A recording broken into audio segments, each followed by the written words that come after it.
Expo centre Lahore میں 13ویں پاک pharma اور health care expo international conference 9 اور 10 مارچ کو منعقد کی گئی، جس میں مختلف را میٹیریل بنانے والی کمپنیوں نے سٹالز لگائے، جس میں C E O news pharma doctor Hussain Shahzad اور C E O H M media doctor Samar Abbas نے مختلف سٹالز کا وزٹ کیا، جس میں وزڈم کارپوریشن کی طرف سے سی ای او عثمان ڈار اور میڈم اقرا لیاقت نے سٹال لگایا، جو کہ پاکستان میں فارماسیوٹیکل کمپنیوں کو معیاری را میٹیریل سپلائی کرتے ہیں۔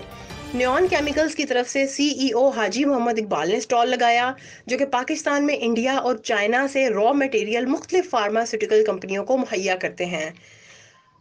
ڈان لیبارٹری کے سی ای او اور ڈاکٹر محمد نعیم نے سٹال لگایا، جو کہ پاکستان میں فارماسیوٹیکل کمپنیوں کو معیاری انسٹرومنٹس مہیا کرتے ہیں، اور delta chemical and machinery corporation نے فارماسیوٹیکل کمپنیوں کی مشینری کا سٹال لگایا، جو کہ پورے پاکستان میں مختلف فارماسیوٹیکل کمپنیوں کو مشینیں فراہم کرتے ہیں۔